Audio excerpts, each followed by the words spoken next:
요한복음 3장 16절에서 21절입니다.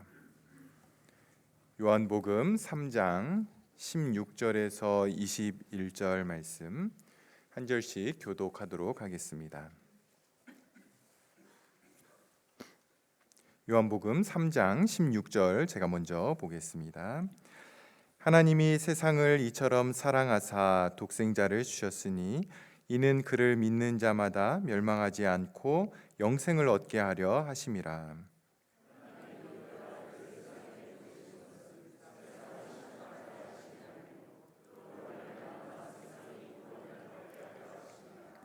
그를 믿는 자는 심판을 받지 아니하는 것이요 믿지 아니하는 자는 하나님의 독생자의 이름을 믿지 아니하므로 벌써 심판을 받은 것이니라.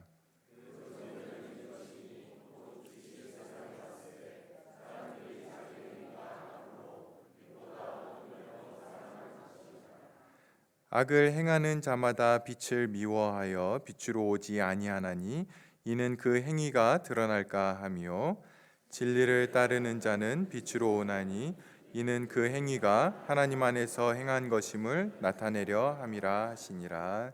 아멘. 우리는 성경에서 가장 잘 알려져 있고 또 가장 많이 암송되고 있는 요한복음 3장 16절을 살펴보고 있습니다.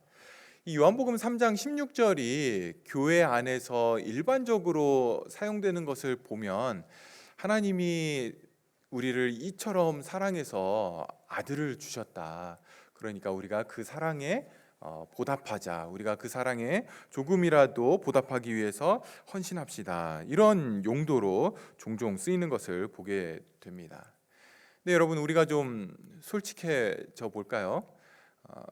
수많은 사람들 중에 내가 골라서 사랑해서 좋다고 해서 같이 살겠다라고 해서 같이 살고 있는 옆에 있는 사람 하나 만족시키지 못하는 게 우리인데요. 그런 우리가 어떻게 하나님을 만족시킬 수 있겠습니까? 요한복음 3장 16절은 너희가 이런 사랑을 받았으니까 헌신해서 하나님의 사랑에 보답하자, 이런 의미로 주어진 게 아닙니다. 오히려 하나님의 사랑이 얼마나 크고 깊고 넓고 높은 것인지 깨닫고 더 깊이 묵상하고 더 깊이 들어갈 수 있도록 하기 위해서 주어진 말씀입니다. 하나님이 세상을 이처럼 사랑하셨다라고 하는 것, 그것은 세상을 향한 하나님의 마음을 우리에게 보여주고 있습니다. 여러분이 하나님에 대해서 알아야 될 한 가지 사실이 있다라면 그것은 하나님이 여러분을 사랑하신다라고 하는 그 사실입니다. 여러분, 우리가 죄를 지을 때 하나님이 나를 어떻게 보실까? 여러분, 어떻게 보시겠습니까? 우리를 보면서 첫 번째 드는 마음이 이 녀석 나쁜 놈 이러면서 벌을 내리고 번개를 들어서 쳐야 될 것 같은 그러한 마음이 아니라, 하나님은 우리를 보시면서 사랑의 마음, 긍휼과 자비의 마음으로 보십니다. 지난주에 우리가 봤던 것처럼 죄에 대한 형벌은 공의의 하나님으로서 하나님이 하셔야 되는 그러한 일이고, 죄인을 긍휼히 여기고 안타깝게 여기는 것, 사랑의 마음으로 대하는 것, 그것은 하나님의 마음 중심이 원하시는 그러한 일입니다. 제가 이번 주에 설교 준비를 하면서 저의 마음을 가장 이렇게 흥분하게 했던 것, 그리고 가장 좌절하게 했던 것이 바로 이 하나님의 사랑이었습니다. 하나님의 사랑을 계속 살펴볼 수 있다라는 것이 저의 마음을 너무 흥분시켰고요. 그런데 하나님의 마음을 여러분들에게 다 이렇게 보여줄 수 없고 느끼게 해줄 수 없다라는 것에서 굉장히 좌절을 했습니다. 전적인 성령 하나님의 은혜가 필요한 것이죠. 그래서 일주일 내내 이렇게 머리를 쥐어뜯으면서 기도할 수밖에는 없었는데요. 설교 가운데 성령 하나님께서 이 사랑을 우리가 이해하는 것뿐만 아니라 실제로 깨닫고 느끼는 그런 은혜 주시기를 기도하는 마음으로 설교를 준비합니다. 성도 여러분, 우리가 하나님의 사랑에 대해서 살펴볼 때에 중요한 것 중에 하나가 뭐냐면, 하나님의 사랑이라고 할 때 그 사랑이 무엇인지, 그 사랑의 정의를 어떻게 내리느냐 하는 것입니다. 그리고 그때 정말 조심해야 될 것은 사랑을 내가 알고 있는 것으로 하나님의 사랑을 정의해서는 안 된다라는 겁니다. 성경이 이 사랑을 뭐라고 이야기하는지를 보고 거기에서 하나님의 사랑이 무엇인지를 확인해야 되는 거죠. 언제나 성경에서 확인되어지는 하나님의 사랑, 그것이 우리를 향한 하나님의 사랑이지, 내가 사랑은 이런 거라고 생각하니까 하나님도 그렇게 하시겠지, 절대 그렇지 않습니다. 우리는 언제나 성경에서 확인을 해야 됩니다. 오늘 본문 요한복음 3장 16절을 우리가 좀 네 가지로 정리를 좀 할 수 있는데요. 물론 그보다 더 많이 정리할 수 있습니다. 그러나 일단 네 가지로 정리를 하면, 먼저 하나님이 세상을 사랑하셨다라고 말씀을 합니다. 두 번째로, 그래서 그렇게 사랑하는 세상을 위해서 아들을 주셨고 죽게 하셨습니다. 독생자를 주셨다라고 하는 것, 그것은 예수님의 죽음까지 포함하고 있는 겁니다. 세 번째로, 그 사랑으로 주신 아들의 죽음을 통해 하나님이 원하시는 게 있는 거죠. 그게 뭡니까? 그를 믿는 자마다 멸망치 않고 영생을 얻는 것. 그러니까 하나님이 사랑하셔서 아들을 주셨을 때 보고 싶은 게 뭐냐면, 멸망치 않고 영생을 얻는 사람들을 보기를 원하셨다라는 겁니다. 그리고 그 아들의 죽음은 멸망할 수밖에 없는 저와 여러분이 영생을 얻게 되는, 그렇게 얻게 하는 능력의 죽음이었습니다. 네 번째로, 이 사랑의 결과는, 이 사랑의 소식은 모든 사람들에게 말해지고 있고 약속되고 있습니다. 누구든지 그를 믿는 자마다, 이렇게 말씀을 하고 있는 거죠. 제한이 없습니다. 모든 사람들에게 말해지고 약속되고 있는 것, 그것이 바로 이 영생에 대한 소식입니다. 여러분, 이것이 복음이죠. 복된 소식입니다. 그리고 이 소식은 값없이 주어지고 있습니다. 무료라는 겁니다. 우리가 지난주에 이 16절에서 하나님의 사랑이 얼마나 위대한지, 얼마나 큰 사랑인지를 알 수 있는 두 가지 단서가 있다라고 말씀을 드렸습니다. 그 중에 하나는 우리가 지난주에 살펴봤던, 하나님이 어떤 존재를 사랑하셨느냐를 볼 때 우리는 하나님의 사랑의 크기를 알 수 있습니다. 여러분, 우리가 자식을 사랑하는 것, 그것은 당연한 것이죠. 우리를 잘 대해주는 사람들을 사랑으로 대하는 것, 그것 역시 당연한 것입니다. 하지만 하나님이 세상을 사랑하셨다, 저와 여러분을 사랑하셨다라고 하는 것은 사랑할 수 없는 존재, 사랑하면 안 되는 존재를 사랑하셨다라는 의미입니다. 하나님을 싫어하고 하나님을 밀어내고 하나님과 원수된 존재를 사랑하는 것, 하나님에게도 쉬운 일이 절대로 아닙니다. 그저 그래 내가 사랑할게 해서 되는 일이 아니라는 거죠. 왜냐하면 하나님은 인격이시기 때문에 저와 여러분 같은 마음을 가지고 계십니다. 완전한 공의의 하나님, 100% 공의의 하나님이 죄인을 사랑하신다라는 것, 세상을 사랑하신다라는 것, 그것은 하나님께서 넘어야 할 엄청난 장벽과 여러분의 반항과 저의 그 거부를 넘어서야 하는 그러한 사랑이었습니다. 근데 그 사랑을 하나님이 보이셨다라고 말씀을 하는 겁니다. 두 번째로, 하나님의 사랑의 위대함을 보여주는 것은 오늘 우리가 살펴보려고 하는 것인데요, 하나님이 어떻게 사랑하셨느냐를 보면 우리는 하나님의 사랑을 알 수가 있습니다. 16절 우리 같이 한번 읽어보겠습니다. 16절입니다. 하나님이 세상을 이처럼 사랑하사.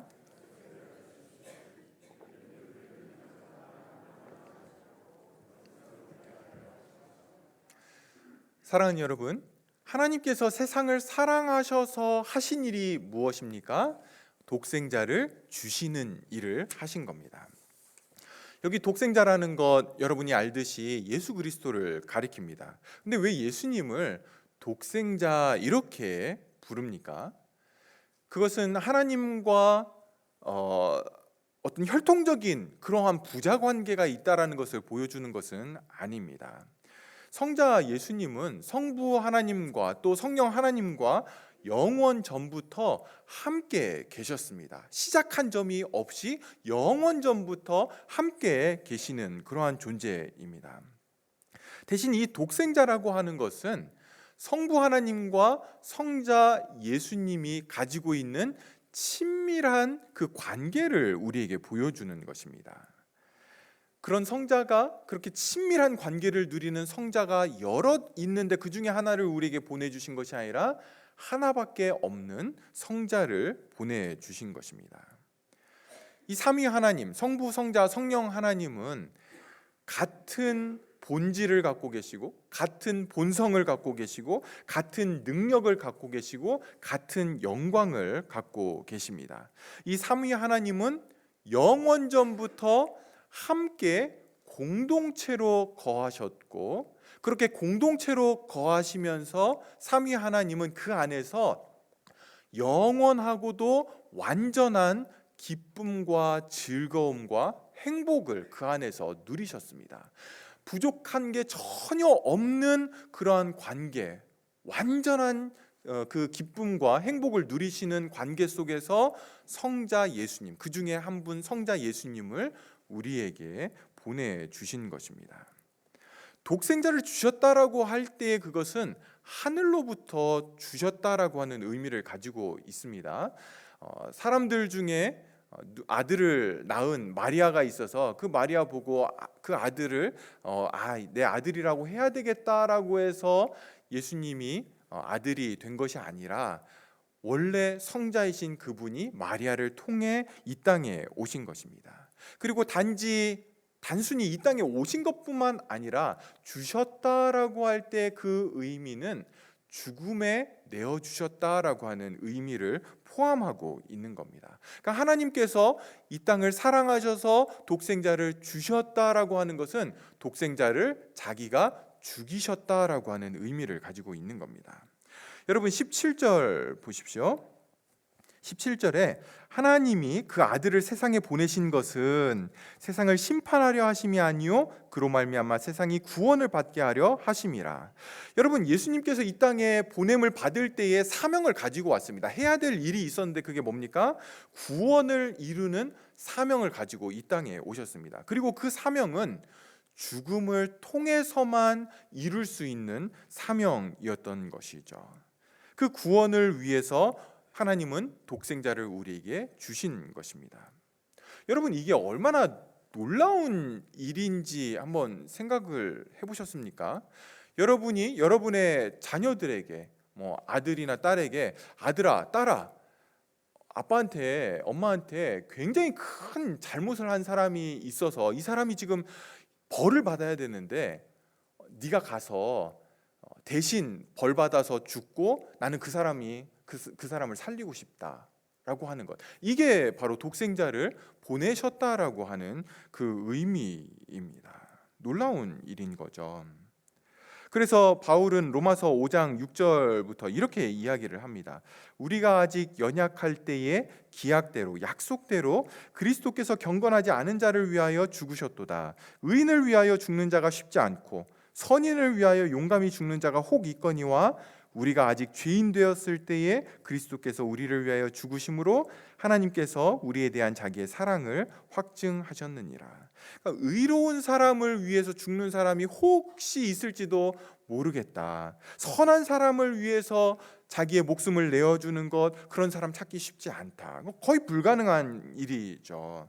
하물며 죄인을 위해서, 악한 사람이라고 하는 것이 확인된 그런 사람을 위해서 죽는 것, 그런 사람은 없다라는 거죠. 그런데 하나님은 이 일을 하셨다라는 겁니다. 하나님께서 죄인들을 위해서 자기 아들을 죽음에 내어 주신 것입니다. 하나님께서 죄인들을 위해 자기 아들을 내어 주신 것을 통해 우리는 하나님의 사랑을 확인하게 된 것이죠. 하나님의 사랑이 증명되었고 확인되고 확증된 것입니다. 성도 여러분, 이게 이제 복음이죠. 복음이 제공하는 이 정말 복된 소식. 하나님이 우리를 사랑하셔서 누구도 멸망하지 않고 영생을 주시기 위해서 아들을 주셨다라고 말씀을 하시는데요. 왜 사람들은 이 좋은 걸 안 믿는 걸까요? 돈이 드는 것도 아니고 힘든 것도 아님에도 불구하고 오히려 엄청나게 수지 맞는 것인데도 불구하고 왜 사람들은 이 복음을 안 믿습니까? 19절 보십시오. 19절부터 보시면 그 정죄는 이것이니 곧 빛이 세상에 왔으되 사람들이 자기 행위가 악함으로 빛보다 어둠을 더 사랑한 것이니라. 악을 행하는 자마다 빛을 미워하여 빛으로 오지 아니하나니 이는 그 행위가 드러날까 함이요. 여러분, 복음을 믿는다라고 하는 것, 그것은 예수님, 빛이신 예수님에게 나오는 것을 의미합니다. 그런데 죄인들은 그걸 싫어하는 겁니다. 싫다라는 거죠. 복음의 빛보다 세상의 어둠 가운데 거하는 것을 더 좋아했습니다. 왜요? 그게 더 좋으니까, 세상이 더 좋으니까. 복음보다는 내 마음대로 사는 것이 더 좋고, 내 방식대로 사는 것이 더 좋고, 세상이 주는 것이 더 좋고, 세상의 즐거움과 쾌락이 더 좋기 때문에 빛이신 예수님께 나오지 않는 것입니다. 그래서 복음의 빛으로 나오는 믿음을 거부하고 믿지 않는다라고 말씀을 하고 있는 거죠. 그러면 더 중요한 걸 질문하겠습니다. 여러분, 이 복음을 믿는 사람들은 왜 믿게 되었습니까? 왜 누군가는 예수 그리스도를 최고의 보화로 받아들이게 되었느냐는 겁니다. 이 자리에 있는 여러분들이 예수님을 믿고 있다고 한다라면 여러분이 안 믿는 사람들보다 더 머리가 좋아가지고 복음을 들으니까 이게 훨씬 수지 맞는 거네라는 걸 알아서 머리가 더 똑똑하기 때문에, 또는 더 착하기 때문에, 더 종교적인 열심이 있기 때문에, 그렇기 때문에 여러분이 예수님을 믿은 겁니까? 믿는 여러분은 어떻게 예수님을 믿게 되었습니까? 이제 남은 시간 이 이야기들을 좀 하려고 합니다. 몇 주 전에 제가 성령 하나님이 우리에게 거듭나게 하시는 것은 바람이 임의로 부는 것과 같이 그렇게 성령 하나님의 자유의지에 따라서 우리에게 은혜를 주신다라는 이야기를 하면서 칼빈의 5대 교리 중에서 불가항력적인 은혜에 대한 이야기를 했는데요. 오늘은 칼빈주의 그 5대 교리 중에 제한 속죄, Limited Atonement에 대해서 잠시 좀 이야기를 하려고 합니다. 제한 속죄, 한국말로 들어도 이게 뭔 말인지 알 수가 없죠. 근데 이 교리는 칼빈주의 5대 교리 중에서도 가장 공격을 받고 가장 논란이 많은 그러한 교리입니다. 질문 하나 더 하겠습니다. 잘 들으십시오. 예수님이 십자가에서 대속적인 죽음, 이거는 죄를 대신 지시고 그걸 속하는, 대신 페이하는 그런 죽음을 죽으셨는데, 예수님이 십자가에 죽으신 그 죽음의 결과가 우리에게, 저와 여러분에게 구원의 길을 열어놓으신 것입니까? 아니면 구원을 이루어 놓으신 것입니까? 다른 말로 질문을 하겠습니다. 십자가의 죽음으로 인해서 우리의 구원의 길이 열리게 되었고, 구원의 가능성, 구원의 방법이 이렇게 열리게 되었고, 구원을 얻기 위해서는 그 복음을 들은 사람들이 그 길을 걸어가야 구원을 얻게 되는 것입니까? 아니면 예수님의 십자가의 죽음이 구원을 완전하게 이루었고, 그 안에서, 그 은혜 안에서 구원받은 자들의 구원이 실패하지 않고 안전하고 보호하게 지켜지는 그러한 죽음이었습니까? 몇몇 분들은 담임 목사 잘못 뽑아놨더니 다른 교회에서는 편히 신앙생활을 할 수 있는데 여기서는 너무 힘들게 신앙생활한다, 이렇게 생각하실 것 같아요.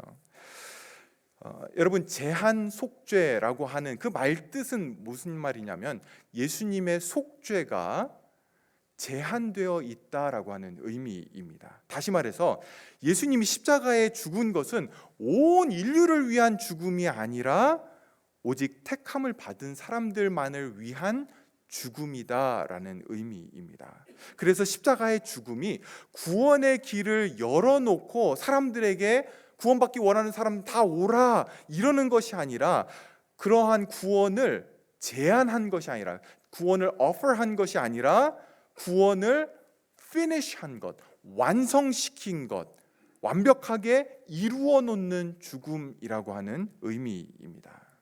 이게 요한복음 3장 16절과 어떤 관계가 있습니까? 하나님이 세상을 사랑하셔서 독생자를 주셔서 그를 믿는 자마다 멸망하지 않고 영생을 얻게 하려고 한다라는 것이 우리에게 구원을 제안하고 offer하면서 그럼 이거 받으려면 믿어라라고 하는 것인지, 아니면 그것보다 더 많은 것을 내포하고 있는지를 보자는 것입니다. 네가 믿기만 하면 구원받을 것이다가 전부냐는 거죠. 하나님이 저와 여러분을 사랑하셔서 아들을 죽기까지 내어주셨는데, 이 사랑이 16절에만 보면 표면적인 그러한 문자적인 의미가 전부인지, 아니면 성경은 하나님의 사랑에 대해서 그것보다 훨씬 더 깊이 우리를 데리고 들어가고 있는지를 보자는 겁니다. 근데 중요한 것은 이 교리가 제가 이야기를 하거나 칼빈이 만들어낸 것이 아니라 성경이 말씀하고 있다라는 걸 우리는 확인을 해야 됩니다. 성경이 말하지 않는 어떠한 것이라도 제가 말하는 건 다 그냥 헛소리입니다. 헛된 것입니다. 그러니까 성경이 정말 이 이야기를 하고 있는지 우리는 이제 살펴봐야 됩니다. 성경에서 좀 보시죠. 특별히 요한복음 안에서 이제 오늘 좀 보려고 하는데요. 여러분 10장으로 넘어가 보시죠. 요한복음 10장으로 넘어가셔서 25절부터 보겠습니다.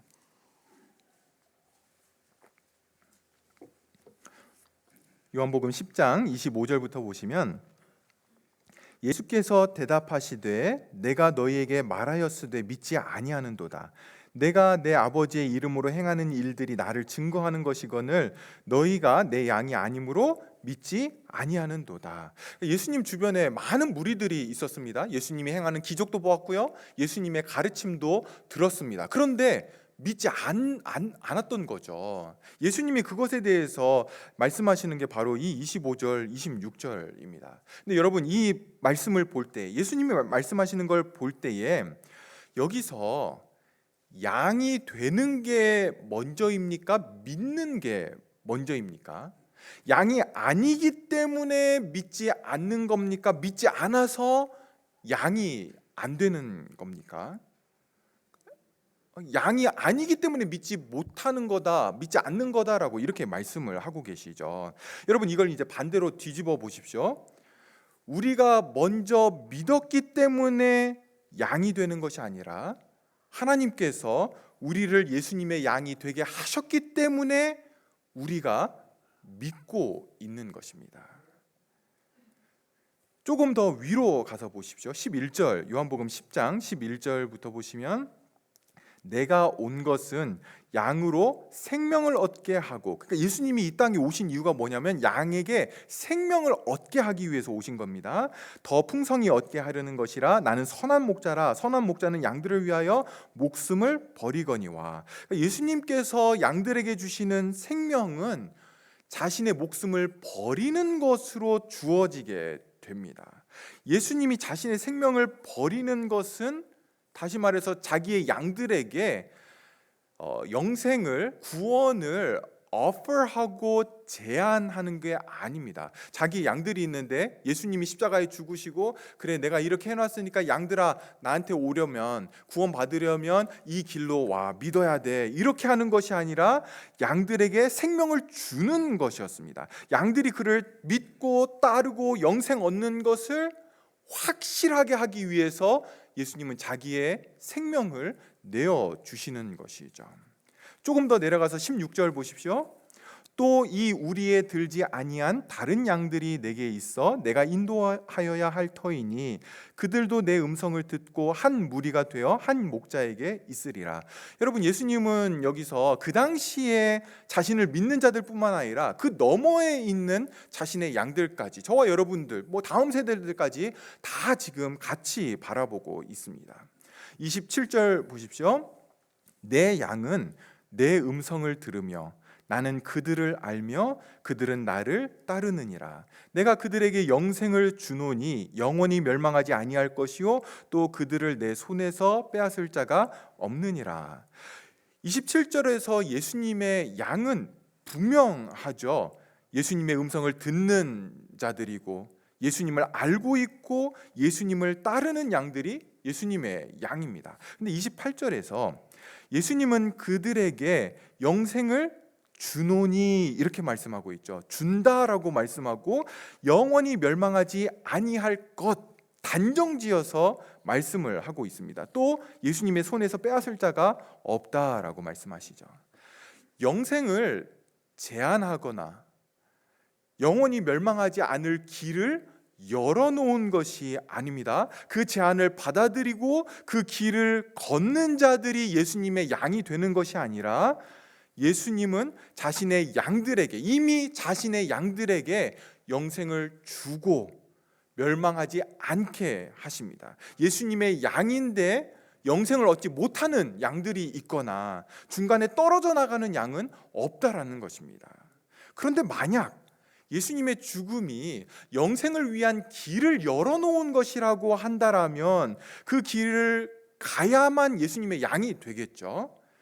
만약 양이 가다가 그 길이 힘들고 싫어서 아우 나 이제 그만 갈래 라고 한다라면 예수님의 양이 되었다가 예수님의 양이 안 되었다가 영생을 얻었다가 영생에서 떨어졌다가 이런 일들이 이제 일어나게 되겠죠.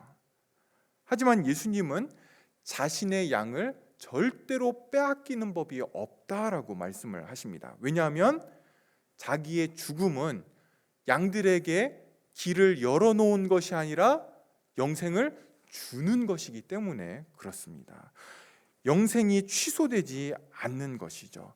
예수님의 양들에게는 영생이 가능하게 된 것이 아니라 확실하게 된 것입니다. 주어진 것입니다. 그러면 이 양들은 그럼 예수님에게 이미 속해져 있는 이 양들은 어디에서 온 것입니까?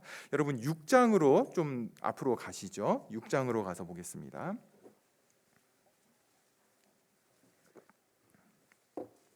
요한복음 6장 37절 보십시오. 예수님께서 이렇게 말씀을 하십니다. 아버지께서 내게 주시는 자는 다 내게로 올 것이요 내게 오는 자는 내가 결코 내쫓지 아니하리라. 여러분 아버지 되시는 하나님에게 양이 있는 거죠. 그 양들은 다 내게로 옵니다. 한 마리도 안 빼놓고 다 예수님께로 오고 예수님은 한 양도 걸러내지 않고 그 양을 다 그대로 받고 있습니다. 44절 보십시오. 나를 보내신 아버지께서 이끌지 아니하시면 아무도 내게 올 수 없으니 오는 그를 내가 마지막 날에 다시 살리리라. 여러분 예수님에게 속한 양들은 뭡니까? 양들을 다 펼쳐놓고 오고 싶은 사람 와라가 아니라 아버지께서 이끈 양들이 다 예수님에게 가 있는 거죠. 66절 보십시오. 또 이르시되 그러므로 전에 너희에게 말하기를 내 아버지께서 오게 하여 주지 아니하시면 누구든지 내게 올 수 없다 하였노라 하시니라. 여기 보시면 특정한 양들이 있다라는 것을 우리는 알 수 있습니다. 세상 모든 양들에게 예수님에게 갈 수 있는 선택권이 주어진 게 아닙니다. 오직 아버지께서 보내시는 양들만 예수님께로 올 수 있다라는 거죠. 구원이 그렇다라는 것입니다. 성도 여러분, 저는 지금 교회 밖에 있는 사람들이나 예수님을 믿지 않는 사람들이나 집에서 쉬고 있는 사람들에게 이야기하고 있는 것이 아닙니다. 여러분 중에 어떤 분들은 들으시면서 머리로는 이해하고 눈으로는 확인이 되지만 마음속에서는 그럼 하나님이 안 보내면, 하나님에게 선택되지 않았다라면, 하나님에게 속한 양이 아니라면 아예 처음부터 믿을 수 있는 가능성이 없고 구원받을 수 있는 가능성이 없는 것 아닌가, 전도하고 선교하는 게 무슨 의미가 있나, 이런 생각을 하시는 분들이 있을 것입니다. 그건 제가 다음 주에 조금 더 다루도록 할 텐데요. 그러나 지금 이 시간은 여러분 자신에게 집중을 하셔야 됩니다. 누구를 선택하고 안 택하고는 온 우주 만물의 주인이시고 왕이신 그 하나님 한 분에게만 있는 권리입니다. 물어볼 수는 있죠. 그러나 하나님의 선택에 영향을 미치거나 하나님의 선택을 바꿀 수는 없습니다. 이스마엘이 아니라 이삭을 택하시고, 에서가 아니라 야곱을 택하시고, 바로가 아니라 모세를 택하시고, 귀 있을 그릇과 천 있을 그릇을 정하시고, 불쌍히 여길 자를 불쌍히 여기시고, 긍휼히 여길 자를 긍휼히 여기시고, 완악한 자를 그대로 완악하게 둘 수 있는 그 모든 권리는 오직 하나님 한 분에게만 있는 권리입니다. 물론 우리는 이곳에 있지 않은 영혼들에 대한 안타까움을 가져야 되고, 불쌍히 여겨야 되고, 사랑하고 기도하고 복음을 전해야 됩니다. 그럼에도 불구하고 우리가 안타깝게 여기고 그 사람들은 어떻게 하나 걱정하는 것보다 하나님께서 훨씬 더 그들을 사랑하시고 그들을 더 안타까이 여기시고 그들을 죄인 누구라도 죽는 것을 원하지 않는 그런 마음을 가지고 계신 분이 하나님이십니다. 어떤 면에서는 지금은 남 걱정할 때가 아니라 우리가 하나님 앞에 바로 서야 되는 것이죠. 근데 그때 중요한 게 뭡니까? 여러분이 어떻게 이 자리에 와서 믿음의 자리에 앉아 계실 수 있습니까? 여러분들이 내일 아침에 일어나면서 아유 하나님 없어 이렇게 하지 않고 내일 또한 아침에 하나님을 믿는 그 믿음을 가지고 하나님께 감사하며 하나님께서 허락하신 하루다라고 하는 그 믿음을 가지고 살아가게 될 거라고, 그렇게 아침에 일어날 거라고 어떻게 확신할 수 있습니까? 여러분의 굳은 심지 때문에, 여러분들의 의지가 강하기 때문에 나는 내일도 믿음을 가지고 일어날 거야 때문에 여러분들이 내일 믿음을 가지고 자리에서 일어나실 수 있습니까? 어떻게 하나님이 세상을 사랑하셔서 아들을 보내주셨다라고 하는 것을 믿을 수 있습니까? 그것은 하나님이 택하셨고 하나님께서 저와 여러분을 아들에게 맡기셨기 때문에만 이 모든 것이 가능한 것입니다. 다시 말해서 바람이 임의로 불매 성령으로 난 사람도 그러하다, 성령으로 거듭난 사람도 그렇게 은혜가 임한다라고 말씀하신 그 사실이 저와 여러분에게 임했기 때문에 우리가 믿을 수 있는 것이죠. 성령의 바람이 우리 안에 불게 되었고요, 거듭나는 은혜를 주셨기 때문에 우리가 믿을 수 있고 하나님을 사랑할 수 있고 이 자리에 있을 수 있는 겁니다. 그렇지 않고 하나님의 사랑이 만약 예수님을 십자가에 죽이시고는 자 이제 영생을 얻고 싶은 사람은 내 아들을 믿어라라고 구원의 길을 제시하셨다라면, 구원의 길을 열어놓으시고 우리를 초청하셨다라고 한다라면, 그게 끝이라고 한다라면 어떻습니까? 우리가 지난주에 봤던 것처럼 우리의 죄악된 본성이 절대로 하나님을 왕으로 주인으로 삼고 싶은 마음이 없는 그 죄악된 본성이 그 길을 절대로 가지 않았을 겁니다. 어느 누구도 하나님을 찾는 사람도 없고 하나님에게 나아가는 사람이 없을 거라는 거죠. 믿을 수 있는 사람 아무도 없습니다. 그게 우리라는 거예요. 여러분, 놀라운 일이 일어나게 된 겁니다. 1세기 당시 초대교회 교인들은 십자가를 직접 눈으로 본 사람들이었습니다. 그 당시 십자가는 예수님만 달렸던 게 아니고요, 사형 형틀이었기 때문에 주변에서 끊임없이 십자가를 받고 십자가의 그 잔인함들을 눈으로 직접 확인했던 사람들입니다. 그런데 예수 믿는 사람들이 그들에게 가서 복음을 전하게 됩니다. 십자가에 달린 그 예수가 너의 구원자야, 너의 죄를 대신해서 십자가에 달리신 거야. 이 이야기를 들을 때에 정상인이라면, 머리가 그저 평범하게 돌아가는 상식만 있었다라면 어떻겠습니까? 아니, 그 잔인하게 죽는 그 십자가에 죽은 그 사람이 나를 구원한다고? 나의 구원자라고? 말도 안 되는 소리 하지도 마. 여러분, 이거는 상식으로도 받아들일 수 없는 게 복음이었습니다. 그런데 바람이 임의로 불듯 그렇게 성령의 은혜가 그 사람들 가운데 임한 사람들에게는 그 십자가의 복음을 듣고는 진짜 그분이 구원자로 받아들여지는 그런 놀라운 은혜가 임하게 되었다라는 거죠. 근데 똑같은 은혜가 저와 여러분에게도 임한 것입니다. 있을 수 없는 일을 우리는 믿음으로 받아들일 수 있는 은혜가 임하게 된 것이죠. 그래서 바울은요, 이 사실에 대해서, 거듭나는 것에 대해서 에베소서 2장 4절 5절에 이렇게 이야기를 합니다. 긍휼이 풍성하신 하나님이 우리를 사랑하신 그 큰 사랑을 인하여 because of his great love for us, great love라고 그렇게 표현을 합니다.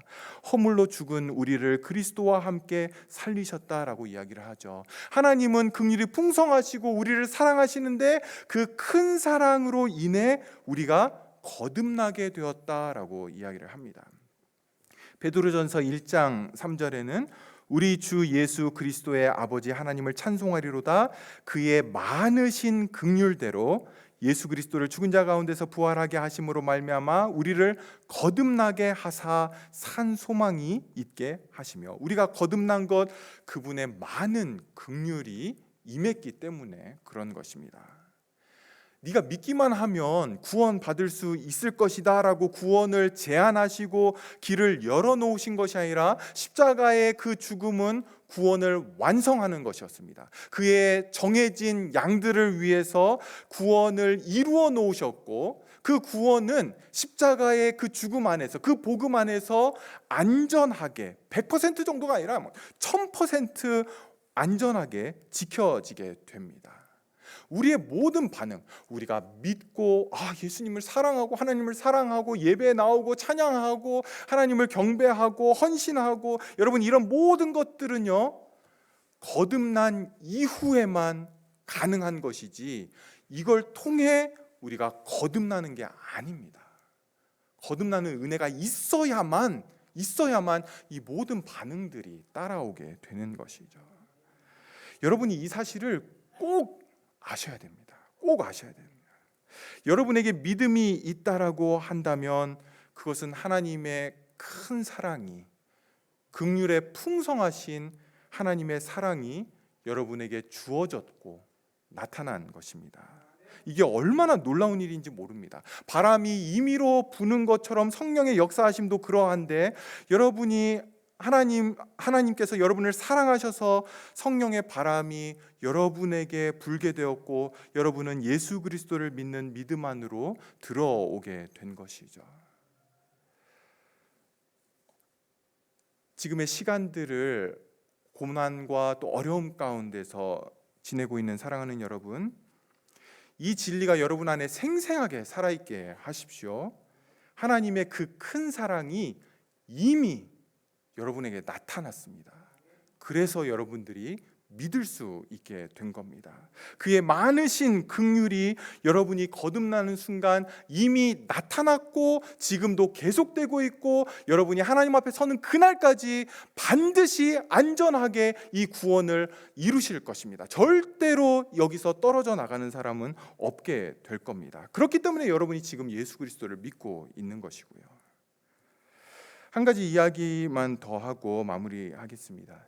D.L. 무디가 종종 이런 이야기를 했다고 합니다. 이 땅에 사는 성도들이 이제 죽게 되어서 천국문 앞에 가게 될 텐데, 천국문에 가면 이 천국문 위에 뭐 이렇게 현판 같은 게 붙어 있는데, 거기에 누구든지 예수를 믿는 자는 들어가는 문. 그래서 이제 성도들이 그 문을 통과해서 들어가게 되겠죠. 들어가서 뒤를 돌아보니까 그 문, 똑같은 문 뒤쪽에는 뭐라고 써 있냐면 창세전에 예수 그리스도 안에서 택함을 받은 자들이 들어오는 문, 이제 이렇게 써 있다고 합니다. 만들어낸 이야기니까 성경이 아닙니다. 그냥 성도들에게 교훈을 주기 위해서 만들어낸 이야기인데요. 저는 이 요한복음 3장 16절을 보면서 그걸로는 부족하다라고 하는 생각이 듭니다. 우리가 천국에 들어가서야 뒤를 돌아보면서 그래, 내가 창세전에 택함을 받았기 때문에 내가 여기까지 있게 된 거지, 내가 아무리 믿는다라고 해도 이거는 다 은혜였어, 모든 게 다 은혜였어, 이렇게 알아야 되는 것이 아니라, 우리는 요한복음 3장 16절을 보면서 내가 이미 하나님의 그 큰 사랑을 받았다라고 하는 것을 알아야 됩니다. 우리가 믿었기 때문에 예수님의 양이 되고 성도가 되는 것이 아니라, 하나님의 그 큰 사랑이 우리에게 나타나서 우리가 거듭나게 되었기 때문에, 하나님께서 우리에게 예수 그리스도를 보내시고 우리를 예수 그리스도에게 이끄셨기 때문에 지금 우리 안에 믿음이 있게 된 거죠. 믿을 수 있게 된 겁니다. 믿어지는 그 은혜가 우리에게 임하게 된 것이죠. 우리가 평생 기뻐하고 감격하고 찬송하고 하나님을 경배해야 할 제목이 바로 이겁니다. 우리가 천국 가서 영원토록 찬양하는 것, 그것은 바로 예수 그리스도를 통해 드러난 하나님의 사랑입니다. 그런데 왜 영원토록 찬양합니까?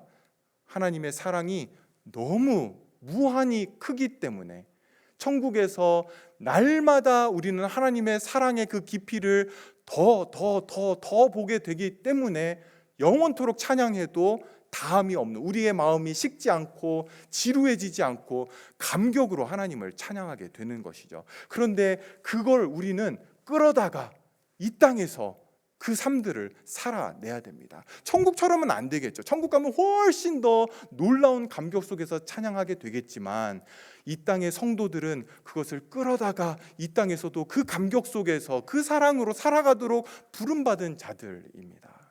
어떻게 할 수 있습니까? 내가 지금 믿고 있으니까. 믿을 수 없는 사실을 내가 믿게 된 것, 그거 나에게서 나온 게 아니고 하나님의 은혜로, 하나님의 선택하심 때문에 이루어진 것입니다. 하나님의 그 큰 사랑이 이미 여러분에게 임한 것입니다. 이 진리가 우리의 무뎌진 심령에 하나님을 향한 감사와 감격과 찬양과 사랑을 넘치게 하시기를 소망합니다. 기도하겠습니다. 하나님이 우리를 사랑하사 독생자를 주셨으니 이는 그를 믿는 자마다 멸망하지 않고 영생을 얻게 하려 하신다라고 하는 이 사실이 그저 우리에게 제한이거나 구원의 길을 열어놓으신 것이 아니라, 하나님의 그 큰 사랑으로 인하여 우리의 구원이 완성된 것임을 믿음으로 고백합니다. 이렇게 고백하는 모든 심령들마다 이것이 우리의 머릿속에서만의 고백이 아니라 우리의 가슴 중심에서 우리의 전 인격과 우리의 전 존재가 이 사실을, 이 진리를 기뻐하게 하시고, 이 사실 앞에, 이 진리 앞에 감격하며 하나님을 더 사랑하며 하나님을 더 예배하며 하나님을 찬양하는 제목이 되게 하여 주시옵소서. 예수님의 이름으로 기도합니다. 아멘.